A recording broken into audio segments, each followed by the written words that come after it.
Welcome. I'm Helen Z, your fertility, intimacy and relationship specialist. Today is week 3 of our 4-part series where we get to discuss fertility and intimacy through the menstrual phase. And today we're going to discuss menstruation, the actual flow of blood. And whether you are new to the journey or you've been on the fertility journey for a while, I know you want to look back and go, I felt sexy, I felt connected, and I was in good health. That's what my wish is for you. And you can make a change at any time point and experience the vitality in your body. And I'm happy to be sharing this information with you today. So with this blood flow, it's also called our moon flow. So depending on how you want to refer to it. And it can last from 2 to 7 days. The ideal health of our blood flow is rich and red in colour from the beginning to the end. Average 4 days. For me personally, I love this part because it gets me back into a reflection. What have I done during the course of the month? How I've treated myself? How I've nourished myself, all plays a part in what I did on the inside gets reflected on the outside. So when I look down at my blood coming through day by day, I'm able to actually reflect back on how healthy my body is or not, and then I'll go in and make those changes. And this is what I'm here to share with you today. Now, the hormonal profile to get to the shedding phase where you experience your blood is purely based on hormonal changes. You have a big drop in progesterone and estrogen because in the luteal phase, the luteinizing hormone broke out of the follicle. It didn't take place, so it released a lot of progesterone, waiting for that ovulation to take place. That doesn't happen, and then there's a very big dip in estrogen and progesterone, and this makes the hormone the lining start to shed. I'll talk about cramping in a little while, and I've also got a tea for you to actually help you through. So this is a time where reflection is quite important for you. It takes 90 days for a mature egg to come through and go through the life cycle through your body. So any changes that you make today or this month will have a follow-on effect 3 months from now. So try not to be despondent, to start journaling the type of bleeding that you've had, and get more up close and personal. I know how hard it is to get so disappointed when you see that first smear of blood and realize that you haven't become pregnant and you're shedding through. I get that. I'm a mum myself. I've been through the fertility journey, and I fully can relate to that. But I'm going to invite you not to get stuck into the disappointment and start getting into the magic and the mystery of our menstrual phase. So today I won't only just talk about the food and the intimacy and the self-care, but also some of the blood mysteries that you can open up into.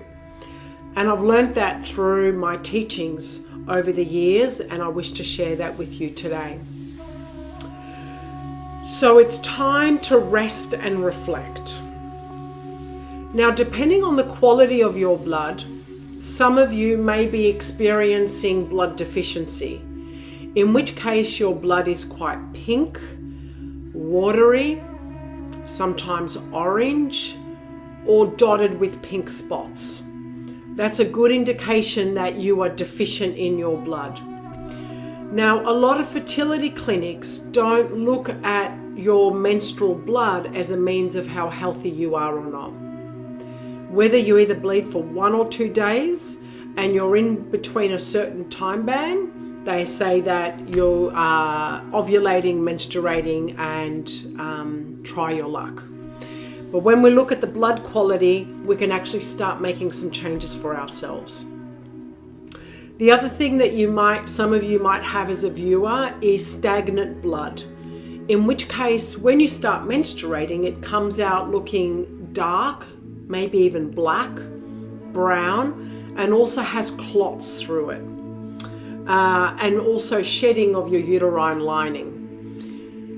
In these two instances, I am going to suggest that you go and see an acupuncturist, or to get some herbal support to actually increase your blood flow, your healthy blood flow. And if you are blood deficient, come into some blood tonics to actually help strengthen your blood. Because in all honesty, a beautiful woman, if you're blood deficient and you don't have enough energy for yourself, you might be getting pregnant, but it's the implantation that's not taking place. So when you start having blood tonics and your body is knowing that it can hold life for you and your newborn and your unborn baby, the chance of pregnancy is a lot more likely.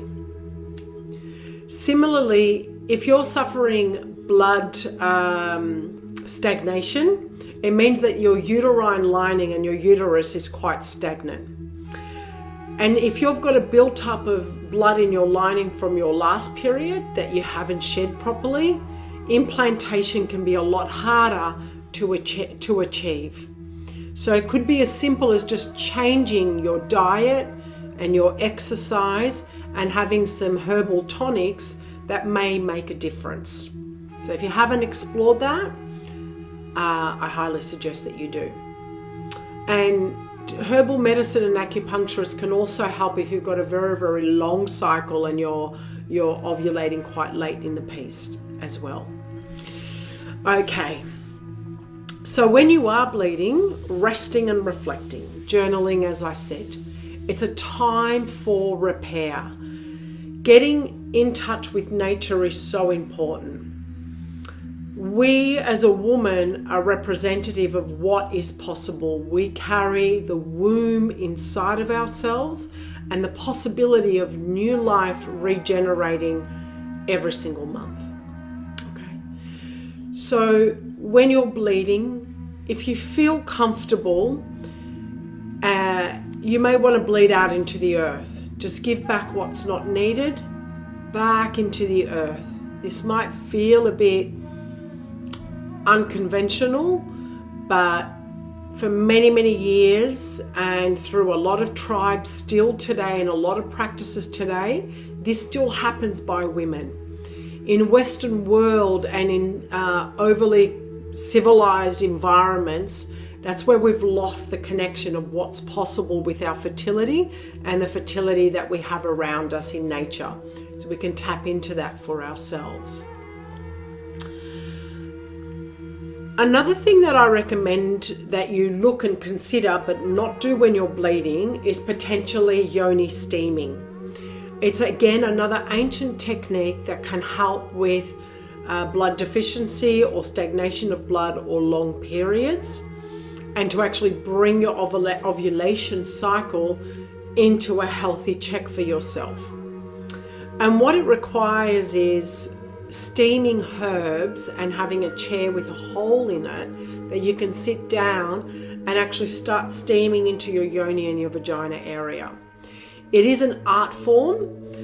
What I recommend is you reach out to me. I do offer yoni and womb alignment sessions where I take you through getting some medical history, and then you're able to get to understand for your body what you need to do. Okay, over to food.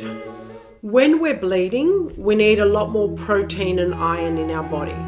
So if you are a meat eater or an animal-based eater, make sure that you get good, healthy doses of your protein. If you are on a plant-based diet, keep your protein-rich foods going, but I'm going to suggest staying away from soy products because they add too many estrogens in your body, and that might affect your hormone profile after your bleeding phase. Some of you may experience cramping, and that's because the uterine wall starts to actually contract to start to release the uterine lining and shed it through so it can start its cycle fresh for the next month. Down below, I have got a beautiful recipe for a cramp-free tea. It's got some special ingredients. I'm going to tell you the ingredients now, as well as what they do, and I'm just going to read from my notes so I get it right for you. White willow bark reduces pain and cramping, and it's a natural painkiller and anti-inflammatory agent.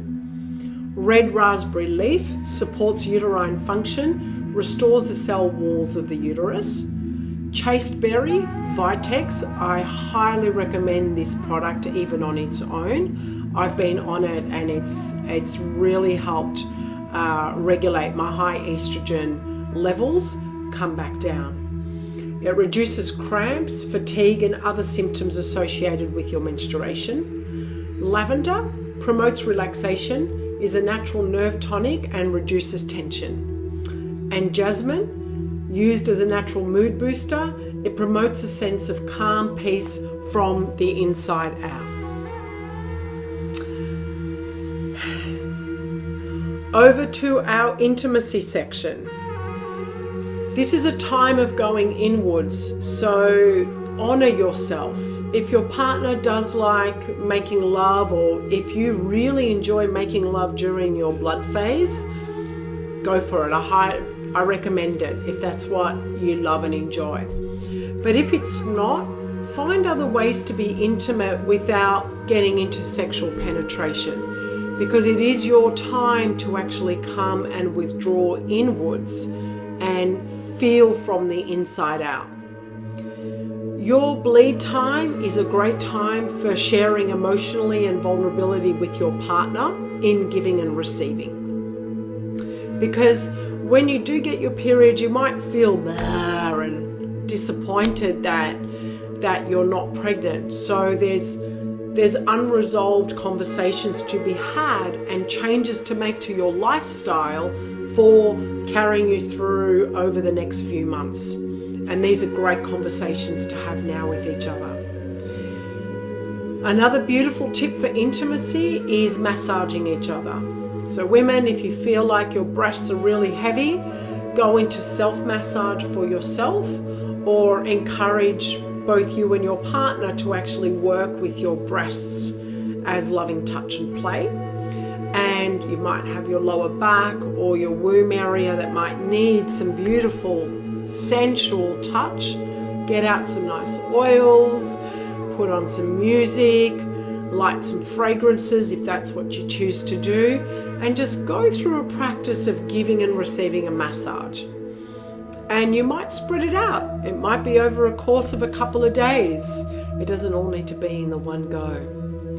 But keeping that loving connection alive, even during your bleed phase, taking stock, staying nice and warm. It's so important to be warm at this phase, and just allowing nature to just shed through, not to hold on to anything residual that can be trapped for our next menstrual cycle. I'd love to hear from you. I've been enjoying getting your comments as I share this information. So feel free to post below or to contact me personally. The details will be below. And I look forward to sharing with you next week. Take care till then.